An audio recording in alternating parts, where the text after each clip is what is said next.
Hi students, ಎಲ್ಲರಿಗೂ ನಮ್ಮ YouTube ಚಾನಲ್ಗೆ ಸ್ವಾಗತ. ಇಂದಿನ ವಿಡಿಯೋದಲ್ಲಿ ನಾವು 7ನೇ ತರಗತಿಯಿಂದ ಸುತ್ತಳತೆ ಮತ್ತು ವಿಸ್ತೀರ್ಣದ ಪಾಠದ ಅಭ್ಯಾಸ 11.3ರಲ್ಲಿ 9ನೇ ಕ್ವಶನ್ ನೋಡ್ತಿದ್ದೆ. ಈಗಾಗಲೇ 11.3ರಲ್ಲಿ 1ರಿಂದ 8ನೇ ಕ್ವಶನ್ಸ್ ನೋಡಿದ್ದೇವೆ. ಆ ಕ್ವಶನ್ಸ್ ಯಾರು ನೋಡಿಲ್ಲ, ಈ ವಿಡಿಯೋದ ಎಂಡ್ ಸ್ಕ್ರೀನಲ್ಲಿ ಅಟ್ಯಾಚ್ ಮಾಡ್ತೀನಿ ಅಥವಾ ಈ ವಿಡಿಯೋದ ಡಿಸ್ಕ್ರಿಪ್ಷನಲ್ಲಿ ಹೋಗಿ ಪ್ಲೇಲಿಸ್ಟ್ ಇದೆ ಪಾಠದ್ದು. ಈ ಪಾಠದ ಪ್ಲೇಲಿಸ್ಟ್ ಮೇಲೆ ಕ್ಲಿಕ್ ಮಾಡಿದ್ರೆ ಎಲ್ಲ ಅಭ್ಯಾಸಗಳು ಮತ್ತು ಈ ಅಭ್ಯಾಸದ 8 ಕ್ವಶನ್ಸ್ಗಳು ಕೂಡ ನಿಮಗೆ ಸಿಗುತ್ತವೆ. ಬನ್ನಿ, 9ನೇ ಕ್ವಶನ್ ಏನಿದೆ. ಶಾಜ್ಲೆ 44 ಸೆಂಟಿಮೀಟರ್ ಉದ್ದದ ತಂತಿಯನ್ನು ತೆಗೆದುಕೊಂಡು ಅದನ್ನು ವೃತ್ತಾಕಾರಕ್ಕೆ ಬಾಗಿಸಿದ್ದಾಳೆ. ವೃತ್ತದ ತ್ರಿಜ್ಯ ಮತ್ತು ವಿಸ್ತೀರ್ಣ ಕಂಡುಹಿಡಿಯಿರಿ ಅಂತ ಕೊಟ್ಟಿದ್ದಾರೆ. ಇದೇ ತಂತಿಯನ್ನು ಚೌಕದ ಆಕಾರಕ್ಕೆ ಬಾಗಿಸಿದರೆ ಪ್ರತಿ ಬಾವಿನ ಉದ್ದ ಎಷ್ಟು ಇರುತ್ತದೆ? ಯಾವ ಆಕೃತಿ ಹೆಚ್ಚು ವಿಸ್ತೀರ್ಣ ಆವೃತಗೊಳಿಸುತ್ತದೆ? ವೃತ್ತವೇ ಅಥವಾ ಚೌಕವೇ? ಪೈ = 22/7 ಅಂತ ತೆಗೆದುಕೊಳ್ಳಿ ಅಂತ ಕ್ವಶನ್ ಕೊಟ್ಟಿದ್ದಾರೆ. ಫಸ್ಟ್ ನಾವು ಕ್ವಶನನ್ನು ಅಂಡರ್ಸ್ಟ್ಯಾಂಡ್ ಮಾಡ್ಕೊಳ್ಳೋಣ. ಕ್ವಶನ್ ತಿಳಿದ್ರೆ ಲೆಕ್ಕ ಬಿಡಿಸಲು ತುಂಬ ಈಸಿ ಆಗುತ್ತೆ. ಬನ್ನಿ, ಏನಿದೆ, ಶಾಜ್ಲಿ 44 ಸೆಂಟಿಮೀಟರ್ ಉದ್ದದ ತಂತಿಯನ್ನು ತೆಗೆದುಕೊಂಡು ಅದನ್ನು ವೃತ್ತಾಕಾರಕ್ಕೆ ಬಾಗಿಸಿದ್ದಾಳೆ. ಅಂದರೆ 44 ಸೆಂಟಿಮೀಟರ್ ಇರುವ ತಂತಿಯನ್ನು ವೃತ್ತಾಕಾರವಾಗಿ ಬಾಗಿಸಿದ್ದಾಳೆ. ಅಂದರೆ ಈ ತಂತಿಯ ಉದ್ದ ಎಷ್ಟಿದೆ? 44. ಅಂದರೆ ಅರ್ಥ ಏನಾಗುತ್ತೆ? ಸುತ್ತಳತೆ ಕೊಟ್ಟಿದ್ದಾರೆ. ತಂತಿಯ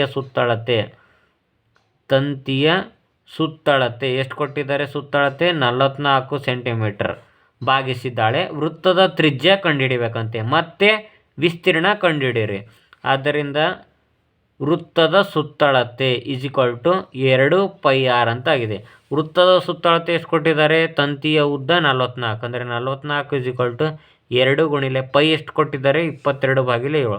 22/7 r ಅಂದರೆ ತ್ರಿಜ್ಯ ಕಂಡುಹಿಡಿ ಅಂದರೆ. ಇವಾಗ 44 ಇದು ಭಾಗಿಲೆ ಇರೋದು 7 ಗುಣಿಲೆ ಆಗುತ್ತೆ. ನೆಕ್ಸ್ಟ್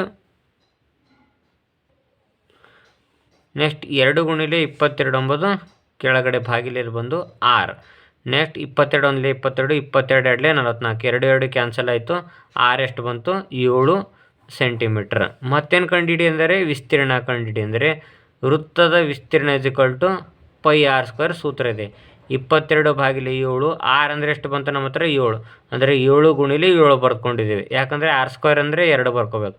7 7 ಕ್ಯಾನ್ಸಲ್ ಆಗಿ 22 7 154 ಸೆಂಟಿಮೀಟರ್ ಸ್ಕ್ವಯರ್ ಬರೀಬೇಕು. ಯಾಕಂದರೆ ಹಿಂದಿನ ವಿಡಿಯೋದಲ್ಲಿ ಹೇಳಿದ್ದೇನೆ, ವಿಸ್ತೀರ್ಣ ಬಂತಂದರೆ ಸ್ಕ್ವಯರ್ ಬರುತ್ತೆ. ಮೀಟರ್ ಇದ್ದರೆ ಇಲ್ಲಿ ಮೀಟರ್ ಸ್ಕ್ವಯರ್, ಸೆಂಟಿಮೀಟರ್ ಇದ್ದರೆ ಸೆಂಟಿಮೀಟರ್ ಸ್ಕ್ವಯರ್.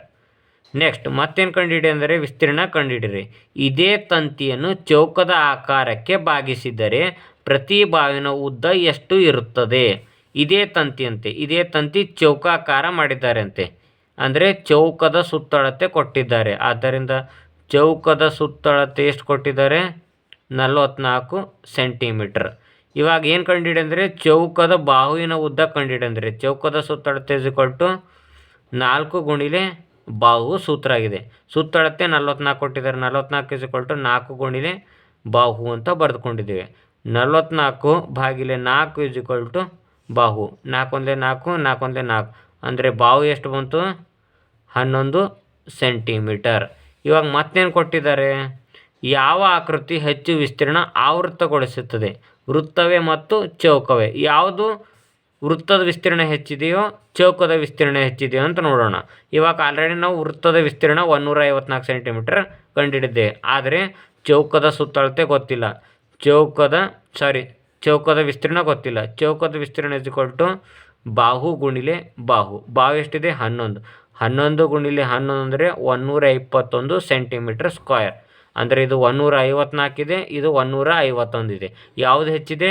ವೃತ್ತದ ವಿಸ್ತೀರ್ಣ ಹೆಚ್ಚಿದೆ. ಆದ್ದರಿಂದ ಹೆಚ್ಚು ವಿಸ್ತೀರ್ಣ ಆವೃತಗೊಳಿಸುತ್ತದೆ ಯಾವುದು? ವೃತ್ತವೇ ಅಥವಾ ಚೌಕವೇ? ಅಂದರೆ ವೃತ್ತ ಅಂತ ಆನ್ಸರ್ ಬರೀಬೇಕು. ವೃತ್ತ ಅಂತ ಆನ್ಸರ್ ಬರೀಬೇಕು. ಇಷ್ಟು ಅರ್ಥ ಆಗಿದೆ ಅಂತ ತಿಳ್ಕೊತೀನಿ. ಇವಾಗ 10ನೇ ಕ್ವಶನ್ಗೆ ಹೋಗೋಣ. ಏನಿದೆ 10ನೇ ಕ್ವಶನು? ತ್ರಿಜ್ಯ 14 ಸೆಂಟಿಮೀಟರ್ ಇರುವ ವೃತ್ತಾಕಾರ ಕಾರ್ಡ್ಬೋರ್ಡ್ ಶೀಟಿನಿಂದ 3.5 ಸೆಂಟಿಮೀಟರ್ ತ್ರಿಜ್ಯವುಳ್ಳ 2 ವೃತ್ತಾಕಾರ ಮತ್ತು 3 ಸೆಂಟಿಮೀಟರ್ ಉದ್ದ ಮತ್ತು 1 ಸೆಂಟಿಮೀಟರ್ ಅಗಲವಿರುವ ಆಯತವನ್ನು ಹೊರತೆಗೆಯಲಾಗಿದೆ. ಪಕ್ಕದ ಚಿತ್ರದಲ್ಲಿ ತೋರಿಸಿರುವಂತೆ ಶೀಟ್ನ ಉಳಿದ ಭಾಗದ ವಿಸ್ತೀರ್ಣ ಕಂಡುಹಿಡಿರಿ ಅಂತ ಕೊಟ್ಟಿದ್ದಾರೆ. ಪೈ ಬೆಲೆ ಕೂಡ ಕೊಟ್ಟಿದ್ದಾರೆ. ಬನ್ನಿ ಯಾವುದೇ ರೀತಿ ಮಾಡಬೇಕು ಅಂತ ನೋಡೋಣ. ಇಲ್ಲಿ ಪಕ್ಕದ ಚಿತ್ರದಲ್ಲಿ ಏನು ಕೊಟ್ಟಿದ್ದಾರೆ ನೋಡಿ. ಇಲ್ಲಿ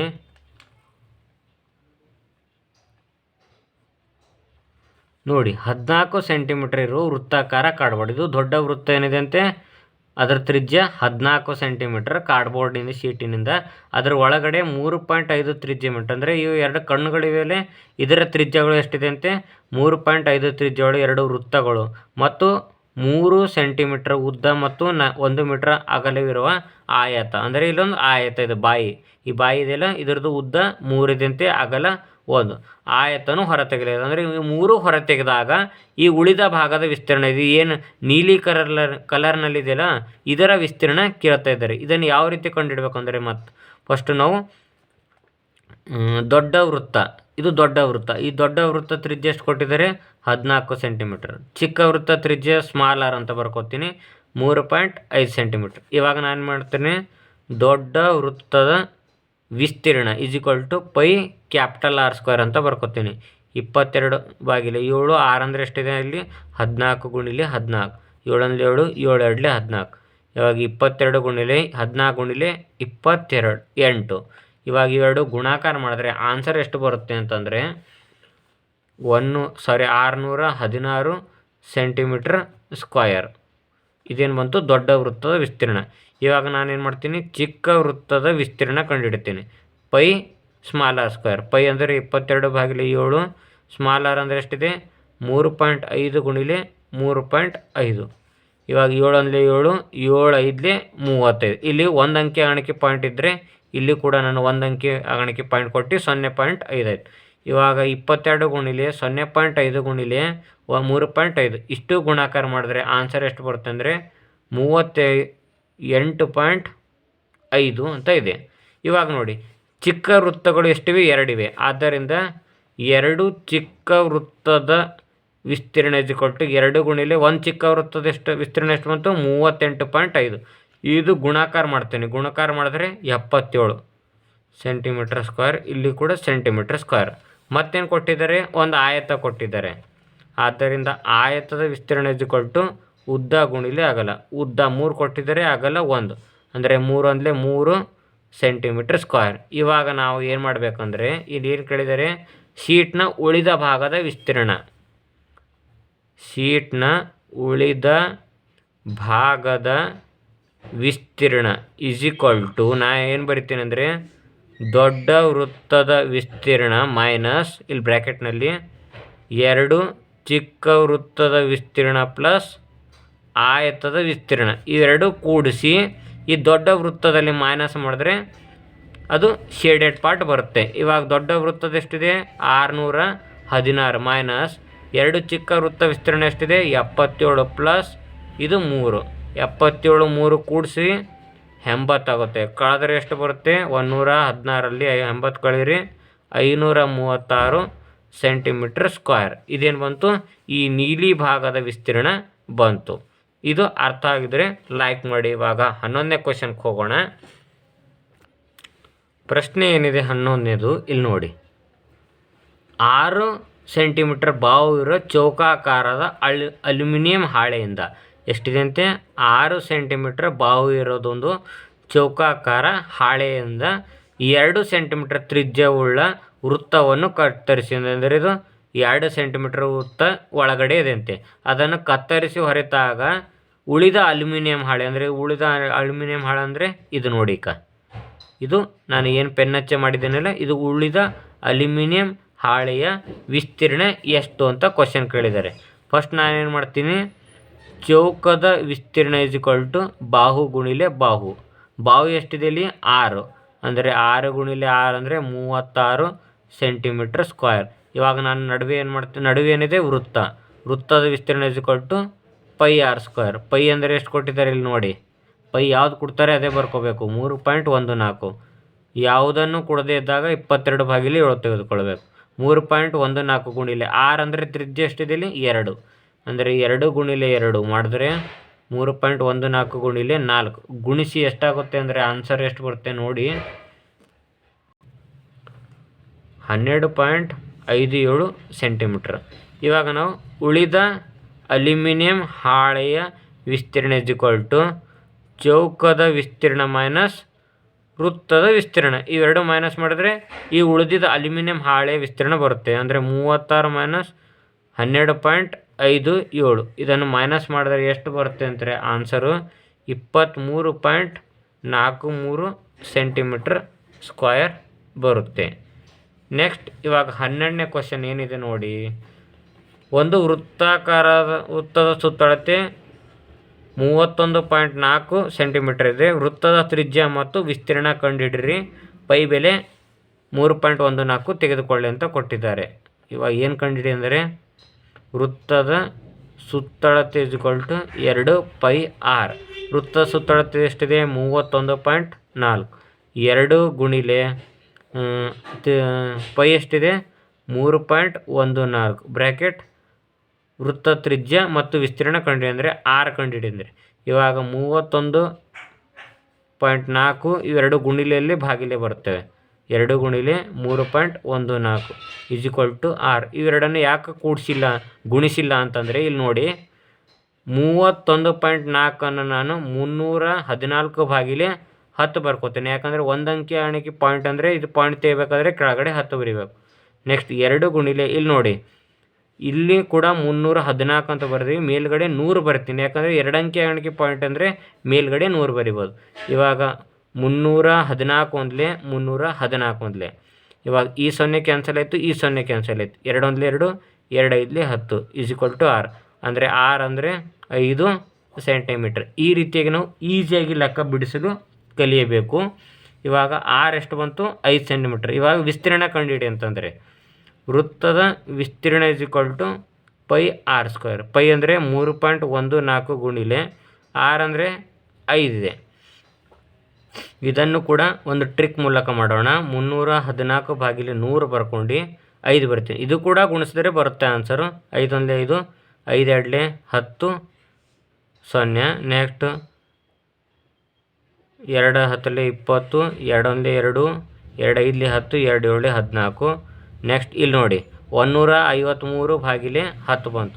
ಇದನ್ನು ನಾನು 15.7 ಅಂತ ಬರ್ಕೋತೀನಿ. ಆನ್ಸರ್ ಎಷ್ಟು ಬಂತು? 15.7 ಸೆಂಟಿಮೀಟ್ರ್ ಬಂತು. ಇದು ಏನಾಗಿದೆ? ವೃತ್ತದ ವಿಸ್ತೀರ್ಣ ಆಗಿದೆ. 1 ಸೆಕೆಂಡ್. ಇಲ್ಲಿ ನೋಡಿ r² ಅಂದರೆ 5 ಗುಣಿಲೆ 5 ಬರ್ಕೋಬೇಕು. ಇನ್ನೊಂದು 5 ಬಿಟ್ಟಿನಿ. ಇದು ಅಂದರೆ ಗುಣಿಲೆ 5 ಮಾಡಿದ್ರೆ ಆನ್ಸರ್ ಎಷ್ಟು ಬರುತ್ತೆ ಅಂದರೆ 78.5 ಸೆಂಟಿಮೀಟ್ರ್. ಅಂದರೆ ಇಲ್ಲಿ ನೋಡಿ 15 5 75 ಅಂದರೆ 78 ಇರುತ್ತೆ. ಮುಂದೆ 0.7 ಇದ್ದರಿಂದ 78.5 ಸೆಂಟಿಮೀಟ್ರ್ ಸ್ಕ್ವಯರ್ ಬಂತು. ಇದು 12ನೇದು. ನೆಕ್ಸ್ಟ್ ಇವಾಗ 13ನೇ ಕ್ವಶನ್ಗೆ ಹೋಗೋಣ. ಒಂದು ವೃತ್ತಾಕಾರ ಹೂವಿನ ತೋಟವು 4 ಮೀಟರ್ ಅಗಲದ ಪಥದಿಂದ ಸುತ್ತುವರಿಯಲ್ಪಟ್ಟಿದೆ. ಹೂವಿನ ತೋಟದ ವ್ಯಾಸ 66 ಮೀಟರ್ ಆದರೆ ಈ ಪಥದ ವಿಸ್ತೀರ್ಣ ಎಷ್ಟು ಅಂತ ಕೊಟ್ಟಿದ್ದಾರೆ. ಇಲ್ಲಿ ನೋಡಿ 13ನೇ ಕ್ವಶನ್ನು ಏನಿದೆ ಇಲ್ಲಿ? ಇದ್ರ ವ್ಯಾಸ ಎಷ್ಟಿದೆ ಅಂತೆ? ಗಾರ್ಡನ್ದು 66 ಮೀಟರ್. ಹೊರಗಡೆ ಏನಿದೆ ಅಂತೆ? ಪಥ ಅಂದರೆ ರಸ್ತೆ ಇದೆ ಅಂತೆ. ಅದು ಎಷ್ಟಿದೆ ಅಂತೆ? 4 ಮೀಟರ್ ಇದೆ ಅಂತೆ. ಇಲ್ಲಿ ನೋಡಿ ವೃತ್ತಾಕಾರ ಹೂವಿನ ತೋಟವು 4 ಮೀಟರ್ ಅಗಲವಾದ ಪಥದಿಂದ ಸುತ್ತುವರಿಯಲ್ಪಟ್ಟಿದೆ. ಸುತ್ತ ಇದೆ ಅಂತೆ. ಎಲ್ಲಿ? ಹೂವಿನ ತೋಟದ ಸುತ್ತ. ಹೂವಿನ ತೋಟದ ವ್ಯಾಸ 66 ಮೀಟರ್ ಆದರೆ ಈ ಪಥದ ವಿಸ್ತೀರ್ಣ ಎಷ್ಟು ಅಂತ ಕೇಳಿದ್ದಾರೆ. ವಿಸ್ತೀರ್ಣ ಕೇಳಿದಾಗ ಇವಾಗ ನಮಗೆ D 66 ಮೀಟರ್ ಅಂತ ಕೊಟ್ಟಿದ್ದಾರೆ. r ಕಂಡುಹಿಡೋಣ. D/2 ಅಂದರೆ 66/2 ಮಾಡಿದ್ರೆ 33 ಮೀಟರ್ ಬರ್ತದೆ. ಸೆಂಟಿಮೀಟ್ರಲ್ಲಿ ಮೀಟರ್. ಇವಾಗ ಏನು ಮಾಡಬೇಕಂದ್ರೆ ನಾವು ಫಸ್ಟು ಒಳಗಡೆದು ವೃತ್ತದ ವಿಸ್ತೀರ್ಣ ಕಂಡುಹಿಡಿಯೋಣ. ಚಿಕ್ಕ ವೃತ್ತದ ವಿಸ್ತೀರ್ಣ, ಯಾಕಂದರೆ ಒಳಗಡೆದು ಚಿಕ್ಕ ವೃತ್ತ ಅಂತ ತೆಗೆದುಕೊಳ್ತೀನಿ. πr². ಪೈ ಅಂದರೆ 3.14, r ಅಂದರೆ 33 ಗುಣಿಲೆ 33. ಈ ಎರಡೂ ಗುಣಾಕಾರ ಮಾಡಿದ್ರೆ ಎಷ್ಟು ಬರುತ್ತೆ ಅಂದರೆ 19.43 ಸೆಂಟಿಮೀಟ್ರ್ ಸ್ಕ್ವಯರ್ ಬರುತ್ತೆ. ಇವಾಗ ದೊಡ್ಡ ವೃತ್ತದ ಕಂಡುಹಿಡೋಣ. ಆದರೆ ದೊಡ್ಡ ವೃತ್ತದ ತ್ರಿಜ್ಯ ಗೊತ್ತಿರಬೇಕು ಫಸ್ಟಿಗೆ ನಮಗೆ. ಇಲ್ಲಿ ನೋಡಿ 66, ಈ ಕಡೆ 4 ಅಂದರೆ ಕೂಡಿಸ್ರಿ ಎಷ್ಟಾಗುತ್ತೆ? 70. ಅಂದರೆ ದೊಡ್ಡ ವೃತ್ತ ತ್ರಿಜ್ಯ ಎಷ್ಟು? 70 ಮೀಟರ್. ಆವಾಗ ನಾವು ದೊಡ್ಡ ವೃತ್ತದ ವಿಸ್ತೀರ್ಣ = ಪೈ ಕ್ಯಾಪಿಟಲ್ ಆರ್ ಸ್ಕ್ವೇರ್ ಅಂತ ಬರ್ಕೋತೀನಿ. 3.14 ಗುಣಿಲೆ 70 ಮಾಡೋಣ. ಆವಾಗ ಎಷ್ಟು ಬರ್ತಂದರೆ ಗುಣಾಕಾರ ಮಾಡಿದ್ರೆ ಇಲ್ಲೊಂದು ಸ್ಮಾಲ್ ಮಿಸ್ಟೇಕ್ ಆಗಿದೆ. 66 + 4 ತೆಗೆದುಕೊಳ್ಬಾರ್ದು, 33 ಇದೆ, ಸಾರಿ. ತ್ರಿಜ್ಯ ಎಷ್ಟಾಗುತ್ತೆ ಇಲ್ಲಿ 33. 33 4 ಅಂದರೆ 37. ಅಂದರೆ ಇಲ್ಲಿ ಕೂಡ 37 ಗುಣಿಲೆ ಆರ್ ಸ್ಕ್ವೇರ್ ಇದೆಯಲ್ಲ, ಕ್ಯಾಪಿಟಲ್ ಆರ್ ಸ್ಕ್ವೇರ್ ಅಂದರೆ 37 ಗುಣಿಲೆ 37. 37 ಗುಣಿಲೆ 37 ಗುಣಿಲೆ 3.14 ಗುಣಿಸಿದರೆ ಆನ್ಸರ್ ಎಷ್ಟು ಬರ್ತಂದರೆ 4298.66 ಸೆಂಟಿಮೀಟರ್ ಸ್ಕ್ವೇರ್. ಇವಾಗ ನಮಗೇನು ಬೇಕು? ಪಥದ ವಿಸ್ತೀರ್ಣ = ದೊಡ್ಡ ವೃತ್ತದ ವಿಸ್ತೀರ್ಣ ಮೈನಸ್ ಚಿಕ್ಕ ವೃತ್ತದ ವಿಸ್ತೀರ್ಣ. ದೊಡ್ಡ ವೃತ್ತದ ವಿಸ್ತೀರ್ಣ ಎಷ್ಟು ಬಂತು? 4298.66 ಮೈನಸ್ 3419.46. ಎರಡು ಮೈನಸ್ ಮಾಡಿದ್ರೆ 879.2 ಸೆಂಟಿಮೀಟರ್ ಸ್ಕ್ವೇರ್ ಇದು ಪಥದ ವಿಸ್ತೀರ್ಣ ಬಂತು. ನೆಕ್ಸ್ಟ್ ಇವಾಗ 14ನೇ ಕ್ವಶನ್ ನೋಡಿ. ಒಂದು ವೃತ್ತಾಕಾರ ಹೂವಿನ ಉದ್ಯಾನದ ವಿಸ್ತೀರ್ಣ 314 ಮೀಟರ್ ಸ್ಕ್ವೇರ್ ಇದೆ. ಉದ್ಯಾನವನದ ಕೇಂದ್ರದಲ್ಲಿನ ಪ್ರೇಕ್ಷಕ 12 ಮೀಟರ್ ತ್ರಿಜ್ಯದಷ್ಟು ಕಾರಂಜಿಯ ವಿಸ್ತೀರ್ಣವನ್ನು ಆವರಿಸಿದೆ. ಪ್ರೇಕ್ಷಕ ಅಥವಾ ಕಾರಂಜಿಯ ಸಂಪೂರ್ಣ ಉದ್ಯಾನವನ್ನು ತೋಯಿಸಬಲ್ಲುವುದೇ ಅಂತ ಕ್ವಶನ್ ಕೇಳಿದ್ದಾರೆ. ಇವಾಗ ಇದು ಸ್ವಲ್ಪ ಕನ್ಫ್ಯೂಷನ್ ಇದೆ, ಕ್ಲಿಯರಾಗಿ ತಿಳ್ಕೊಂಡು ಬನ್ನಿ. ಇವಾಗ ಮತ್ತೊಮ್ಮೆ ನಿಮಗೆ ತಿಳಿಸ್ತೀನಿ. ಇವಾಗ ಗಾರ್ಡನ್ ವಿಸ್ತೀರ್ಣ ಕೊಟ್ಟಿದ್ದಾರೆ 314 ಮೀಟರ್ ಸ್ಕ್ವೇರ್ ಅಂತ ಕೊಟ್ಟಿದ್ದಾರೆ. ಆದರೆ ಉದ್ಯಾನವನದ ಕೇಂದ್ರದಲ್ಲಿ ಪ್ರೇಕ್ಷಕದ ತ್ರಿಜ್ಯ ಎಷ್ಟಿದೆ ಅಂತೆ? 12 ಮೀಟರ್ ತ್ರಿಜ್ಯದಷ್ಟು ಕಾರಂಜಿಯ ವಿಸ್ತೀರ್ಣ ಆವರಿಸಲ್ಪಡುತ್ತೆ. ಫಸ್ಟ್ ಈಗ ನೋಡೋಣ, ನಾವು ಕಾರಂಜಿ ವಿಸ್ತೀರ್ಣ ಕಂಡುಹಿಡೋಣ. ಕಾರಂಜಿಯ ವಿಸ್ತೀರ್ಣ = ಪೈ ಆರ್ ಸ್ಕ್ವೇರ್. ಪೈ ಅಂದರೆ ಎಷ್ಟಿದೆ? 3.14 ಗುಣಿಲೆ ಆರ್ ಅಂದರೆ ತ್ರಿಜ್ಯ ಎಷ್ಟಿದೆ ಕಾರಂಜಿದು? ಎಷ್ಟು ತ್ರಿಜ್ಯ ಹೋಗ್ಬೋದು ಅಂದರೆ 12. ಅಂದರೆ 12 ಗುಣಿಲೆ 12 ಇಷ್ಟು ಗುಣಾಕಾರ ಮಾಡಿದ್ರೆ 52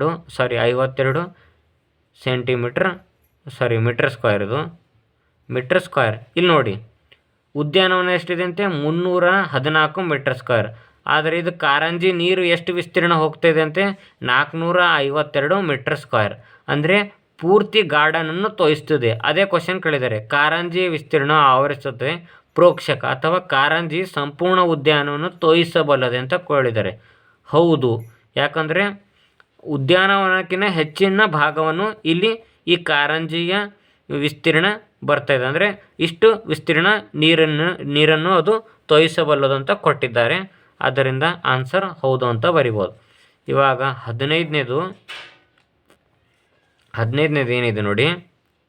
ಪಕ್ಕದ ಚಿತ್ರದಲ್ಲಿರೋ ಒಳ ಮತ್ತು ಹೊರ ವೃತ್ತಗಳ ಸುತ್ತಳತೆಗಳನ್ನು ಕಂಡುಹಿಡ್ರಿ. ಒಳಗಿನ ವೃತ್ತದ ಹೊರಗಿನ ವೃತ್ತದ ಸುತ್ತಳತೆ ಕಂಡುಹಿಡಿ ಅಂದರೆ ಈಸಿಯಾಗಿದೆ. ಫಸ್ಟು ಇಲ್ಲಿ ನೋಡಿ, ಒಳ ವೃತ್ತದ ತ್ರಿಜ್ಯ ಎಷ್ಟಾಗುತ್ತೆ ನೋಡೋಣ. 9 ಆಗುತ್ತೆ. ಯಾಕಂದರೆ ಇಲ್ಲಿಂದ ಇಲ್ಲಿಗೆ 19 ಅಂತ ಕೊಟ್ಟಿದ್ದಾರೆ. ಈ ಹೊರಗಿಂದ ಎಷ್ಟೇ 10. 19ರಲ್ಲಿ 10 ಕಳೆದ್ರೆ ಈ ಒಳಗಿನ ವೃತ್ತದ ತ್ರಿಜ್ಯ 9 ಅಂತ ಸಿಗುತ್ತದೆ. ಆದ್ದರಿಂದ ಒಳ ವೃತ್ತದ ತ್ರಿಜ್ಯ ಎಷ್ಟಿದೆ? 9 ಮೀಟರ್ ಇದೆಯಲ್ವಾ, ಮೀಟರ್. ಇವಾಗ ಒಳ ವೃತ್ತದ ಸುತ್ತಳತೆ ಕಂಡುಹಿಡಿ ಅಂದರೆ ಒಳ ವೃತ್ತದ ಸುತ್ತಳತೆ = ಪೈ ಆರ್ 2πr. 2 ಗುಣಿಲೆ ಪೈ ಎಷ್ಟು ಕೊಟ್ಟಿದ್ದಾರೆ ಇಲ್ಲಿ? ಪೈ ಕೊಟ್ಟಿಲ್ಲ. ಕೊಡದೇ ಇದ್ದಾಗ ನಾವು 22/7 ತೆಗೆದುಕೊಂಡು ಆರ್ ಅಂದರೆ 9 ಅಂತ ಬರ್ಕೊಂಡಿದ್ವಿ. ಇಷ್ಟು ಗುಣಾಕಾರ ಮಾಡಬೇಕು. ಇಷ್ಟು ಗುಣಾಕಾರ ಮಾಡಿದಾಗ ಎಷ್ಟು ಬಂತು? 56.52 ಮೀಟರ್ ಅಂತ ಬಂತು. ಇವಾಗ ನಾವು ದೊಡ್ಡ ವೃತ್ತದ ಸುತ್ತಳತೆ ಅಥವಾ ಹೊರ ವೃತ್ತದ ಸುತ್ತಳತೆ = 2 ಪೈ ಕ್ಯಾಪಿಟಲ್ ಆರ್ ಅಂತ ಬರ್ಕೊಳ್ಳೋಣ. 2 ಗುಣಿಲೆ ಪೈ ಅಂದರೆ 22/7. ಹೊರ ವೃತ್ತ ಅಂದರೆ ಹೊರಗಿಂದ ಆರ್ ಅಂದರೆ ಇಲ್ಲಿಂದ ಇಲ್ಲಿಗೆ ಬರುತ್ತೆ. ಅಂದರೆ ಇಲ್ಲಿಂದ ಇಲ್ಲಿಗೆ ಅಂದರೆ 19. ಅಂದರೆ ಇಷ್ಟು ಗುಣಾಕಾರ ಮಾಡಿ ಭಾಗಿಸಿದ್ರೆ 119.32 ಮೀಟರ್ ಇದು ಸುತ್ತಳತೆ ಬಂತು. ಇವಾಗ 16ನೇ ಕ್ವಶನ್ ಏನಿದೆ ನೋಡಿ. 352 ಮೀಟರ್ ದೂರ ಚಲಿಸಲು 28 ಸೆಂಟಿಮೀಟರ್ ತ್ರಿಜ್ಯದ ಚಕ್ರವು ಎಷ್ಟು ಬಾರಿ ಸುತ್ತಬೇಕು ಅಂತ ಕ್ವಶನ್ ಕೊಟ್ಟಿದ್ದಾರೆ. ಪೈ ಬೆಲೆ ಕೊಟ್ಟಿದ್ದಾರೆ, ಅಂದರೆ ತ್ರಿಜ್ಯ ಕೊಟ್ಟಿದ್ದಾರೆ 28 ಸೆಂಟಿಮೀಟರ್ ಅಂದರೆ ಆರ್ ಕೊಟ್ಟಿದ್ದಾರೆ. R is equal to 28 centimetre ಕೊಟ್ಟಿದ್ದಾರೆ. ಇವಾಗ ಚಕ್ರದ ಸುತ್ತಳತೆ ಕಂಡುಹಿಡೋಣ. ಇವಾಗ ಚಕ್ರದ ತ್ರಿಜ್ಯ ಕೊಟ್ಟಿದ್ದಾರೆ 28 ಅಂತ. ಇವಾಗ ಚಕ್ರ ಸುತ್ತಳತೆ ಕಂಡುಹಿಡೋಣ. 2πr 2 ಗುಣಿಲೆ ಪೈ ಅಂದರೆ 22 ಭಾಗಿಲೆ 7 ಗುಣಿಲೆ ಆರ್ ಅಂದರೆ 28. 7 7 7 4 28. 2 4 8 22 8 ಎಷ್ಟಾಗುತ್ತೆ ಅಂದರೆ 22 8 22 8 176 ಸೆಂಟಿಮೀಟ್ರ್ ಸ್ಕ್ವೇರ್ ಸೆಂಟಿಮೀಟ್ರ್ ಆಗುತ್ತೆ. 176 ಸೆಂಟಿಮೀಟ್ರ್ ಇದು ಚಕ್ರದ ಸುತ್ತಳತೆ ಬಂತು. ಇದು ಎಷ್ಟು ದೂರ ಚಲಿಸಬೇಕು ಅಂತ ಅಂದರೆ ಡಿಸ್ಟೆನ್ಸ್ ಡಿ ಕಂಡುಹಿಡಬೇಕಂತ. ಆದ್ದರಿಂದ ಸುತ್ತುಗಳ ಸಂಖ್ಯೆ ಈಸ್ ಈಕ್ವಲ್ ಟು ಎಷ್ಟು ದೂರ ಹೋಗಿದಂತೆ 352 ಮೀಟ್ರ್ ದೂರ ಚಲಿಸಬೇಕು. ಇವಾಗ ಚಕ್ರದ ಸುತ್ತಳತೆ 176 ಗುಣಿಲೆ 100 ಅಂತ ಬರ್ಕೋತೀನಿ. ಯಾಕೆ ಗುಣಿಲೆ 100 ಬರ್ಕೊಂಡಿದ್ದೇನೆ ಅಂದರೆ ಇಲ್ಲಿ ನೋಡಿ ಇದು ಮೀಟ್ರ್ನಲ್ಲಿ ಕೊಟ್ಟಿದ್ದಾರೆ, ಆದರೆ ಇದು ಸೆಂಟಿಮೀಟ್ರ್ನಲ್ಲಿ ಇದೆ. ಅಂದರೆ 1 metre is equal to 100 centimetre ಅಂತ ಬರ್ಕೊಂಡಿದ್ದೀನಿ. ಯಾಕಂದರೆ ನಮಗೆ ಇದು 176 ಸೆಂಟಿಮೀಟ್ರ್ನಲ್ಲಿದೆ. ಅದನ್ನು ನಾನು ಮೀಟ್ರ್ನಲ್ಲಿ ಮಾಡ್ಕೋಬೇಕಾದ್ರೆ ಮೇಲುಗಡೆ ಗುಣಿಲೆ 100 ಅಂತ ಬರ್ಕೊಂಡಿದ್ದೀನಿ. ಇಷ್ಟು ಗುಣಾಕಾರ ಮಾಡಿ ಭಾಗಿಸಿದರೆ 200 ಸಲ ಅಂದರೆ ಎಷ್ಟು ಸುತ್ತು ಹಾಕಬೇಕಂತ ಅದು ಚಕ್ರ 200 ಸಲ ಚಕ್ರ ಹಾಕಿದರೆ 352 ಮೀಟ್ರ್ ದೂರ ಚಲಿಸುತ್ತದೆ. ನೆಕ್ಸ್ಟ್ ಇವಾಗ ಲಾಸ್ಟ್ ಕ್ವಶನ್ನು 17ನೇದು. ವೃತ್ತಾಕಾರ ಗಡಿಯಾರ ನಿಮಿಷದ ಮುಳ್ಳು 15 ಸೆಂಟಿಮೀಟ್ರ್ ಉದ್ದವಿದೆ. ಅಂದರೆ ನಿಮಿಷದ ಮುಳ್ಳು 15 ಸೆಂಟಿಮೀಟ್ರ್ ಉದ್ದ ಇದೆ ಅಂದರೆ ಆರ್ ಕೊಟ್ಟಿದ್ದಾರೆ. ಆರ್ ಎಷ್ಟಿದೆ 15 ಸೆಂಟಿಮೀಟ್ರ್ ಉದ್ದವಿದೆ. ನಿಮಿಷದ ಮುಳ್ಳಿನ ತುದಿ ಅಗ್ರವು 1 ಗಂಟೆಯಲ್ಲಿ ಎಷ್ಟು ದೂರ ಚಲಿಸಬಹುದು? 1 ಗಂಟೆಯಲ್ಲಿ ಎಷ್ಟು ದೂರ ಚಲಿಸಬಹುದು ಅಂದರೆ ಸುತ್ತಳತೆ ಕೇಳ್ತಾ ಇದ್ದಾರೆ. ಆದ್ದರಿಂದ ಒಂದು ಸುತ್ತು ಅಂತ ಕೇಳಿದ್ದಾರೆ. ಒಂದು ಸುತ್ತು ಅಂದರೆ ಸುತ್ತಳತೆ 2πr 2 ಗುಣಿಲೆ ಪೈ ಅಂದರೆ 3.14 ಗುಣಿಲೆ 15 ಇಷ್ಟು ಗುಣಿಸಿದರೆ ಎಷ್ಟು ಬರುತ್ತೆ 94.2 ಸೆಂಟಿಮೀಟ್ರ್. ಅಂದರೆ ಅದು ಎಷ್ಟು ದೂರ ಚಲಿಸುತ್ತದೆ ಅಂದರೆ 94.2 ಸೆಂಟಿಮೀಟ್ರ್ ದೂರ ಚಲಿಸುತ್ತದೆ. ಇಷ್ಟೇನಾಗಿದೆ ಈ 11.3ರ ಲೆಕ್ಕಗಳಾಗಿವೆ. ನೆಕ್ಸ್ಟ್ ಮುಂದಿನ ವಿಡಿಯೋದಲ್ಲಿ 11.4 ನೋಡೋಣ. ಈ ವಿಡಿಯೋ ಇಷ್ಟಾದರೆ ಲೈಕ್ ಮಾಡಿ ಮತ್ತು ನಿಮ್ಮ ಫ್ರೆಂಡ್ಸ್ಗೆ ಶೇರ್ ಮಾಡಿ. ಧನ್ಯವಾದಗಳು.